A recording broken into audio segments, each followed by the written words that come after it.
the glorious celebration of the 57th founding anniversary of our precious Naval Combat Engineering Brigade, your cities, mabuhay.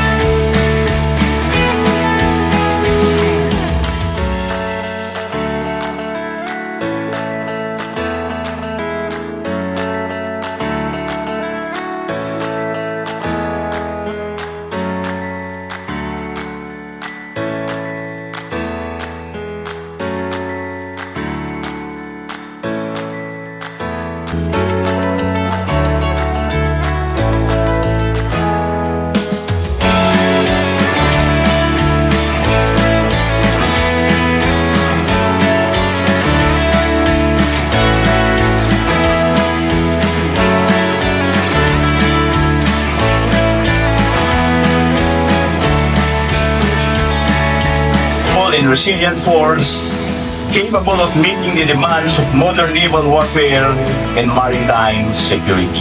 I urge each of you to continue performing your duties with utmost excellence, for you are the Navy's pride and the cornerstone of our combat engineering capabilities. Again, congratulations on your 57th founding anniversary. Mabuhay ang seabees, mabuhay ang dagat ng Pilipinas. Maraming salamat.